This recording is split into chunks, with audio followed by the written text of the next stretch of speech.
पहला ऑप्शन ये था कि जो 12 प्लैनेट जो 12वां सियारा था जहाँ से उन्होंने अपनी फ़्लाइट भरनी थी, ठीक है, वो अपनी जो स्पीड पर इस तरीके से मोमेंटम पर पहुँच जाए तब आप उसके ऊपर जो है वो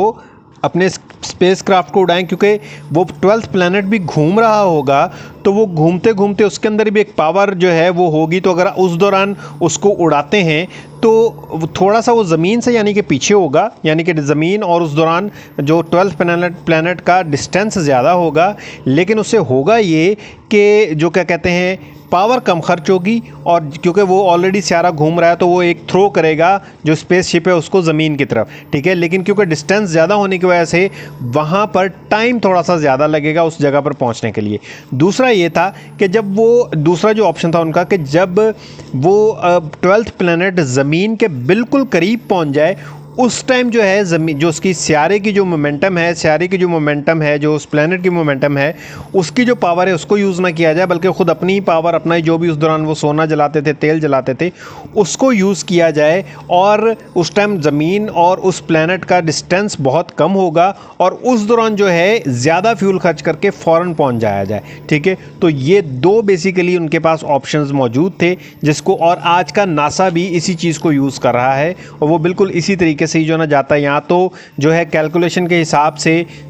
उसको सियारे को उस टाइम उड़ाया जाता है, जो स्पेस क्राफ्ट है उसको उस टाइम उड़ाया जाता है कि जब उनका डिस्टेंस जो है कैलकुलेशन के हिसाब से कब सबसे कम होगा, यानी कि उसको कम ट्रैवल करना पड़ेगा स्पेसशिप को, और या फिर ये है कि ज़मीन के मोमेंटम को यूज़ करते हुए ऐसे टाइम पे उड़ाया जाता है कि जहाँ पर उसको ज़मीन का भी एक पुश मिले और एनर्जी कम यूज़ हो, और जो है ना सियारा जो स्पेस क्राफ्ट है वो बेशक थोड़ा सा लेट वहाँ तक पहुँचे। फिर मज़ीद रिसर्च के अंदर उन्होंने ये कहा कि भाई जो अनुनाकिस जो थे, नेफिलियम्स जो थे, वो जब ज़मीन पर आए तो उन्होंने भी जो आज हमारे दौर में आज जो चाँद पे पहुंचने के लिए एक तरीक़ाकार इस्तेमाल किया गया था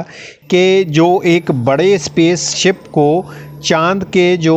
ऑर्बिट है उसके अंदर छोड़ दिया गया था, और वहाँ से एक छोटी गाड़ी जिसको चाँद गाड़ी भी कहा जाता है उसके ज़रिए जो है चाँद पर उतरा गया था। तो उनके बारे में ये कहा जाता है कि जो फैक्ट्स हैं वो यही कहते हैं कि अनुनाकिस और नेफिलियम्स अपना बड़ा जो सियारचा था, बड़ा एक जो उनका शिप था, स्पेस क्राफ्ट था, उसको उन्होंने अपने यहाँ पर यानी कि वो लेकर आए ज़मीन के करीब, वहाँ पर उसे उन्होंने उसको स्पेस में छोड़ा और वहाँ से एक छोटी गाड़ी में बैठकर वो ज़मीन के ऊपर उतरे। और टैबलेट में इस बड़े जो प्लैनेट है, जो बड़ा उसका जो स्पेस क्राफ्ट था, उसके लिए उन्होंने एक नाम भी किया हुआ है, शेम, ठीक है। अब जो ये शेम नेम है ये हेब्रियू के अंदर भी मिलता है, आपको एक्काडियन के अंदर भी मिलता है, और इस नाम का जो मतलब है वो है हाई थिंक, यानी कि ऊंची चीज़। हाई थिंक, थिंक मतलब चीज़ और हाई मतलब ऊंची।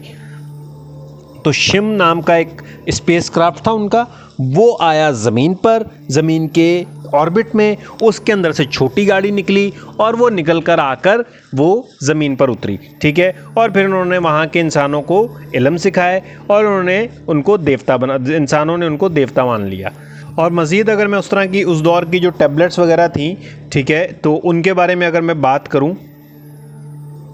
तो उनसे भी, और मतलब एक तो ये वाली टैबलेट थी जिसमें वो बताया गया रास्ता जो कि मैंने अभी आपको बताना है, और मैं हल्के हल्के आपको पहले माइंड प्रिपेयर करके आपको बता रहा हूँ, ठीक है। तो उनको जो है वो और टैबलेट्स भी हैं जहाँ से ये चीज़ मिलती है कि कोई ना कोई आसमानी जो शख्स है वो ज़मीन पर आया था। मेरे जैसे ही 1000 सब्सक्राइबर होते हैं मैं एक वीडियो सीरीज़ अपलोड करूँगा, उसमें तो बाकायदा कुछ बाइबल की किताबों में एक नबी अज़ाखेल का जिक्र है कि जिन्होंने आसमान से एक चीज़ उतरती हुई देखी थी, उसका बाकायदा तौर पर जिक्र है, यानी कि रिलीजियस बुक्स के अंदर भी आसमान से ज़मीन पर आने वाले खलाई मखलूक का, एलियंस का जिक्र मौजूद है। वो मैं आपको जो है जैसे मेरे 1000 सब्सक्राइबर होते हैं तो मैं उसको अपलोड कर दूंगा, उसके अंदर भी पूरी डिटेल मौजूद है। इसके अलावा एक गिलगमेश की कहानी है, उसके अंदर भी ये बताया गया है कि आसमान से ज़मीन पर लोग आते जाते रहे थे। तो ये सिर्फ कोई एक टैबलेट नहीं है, सही है,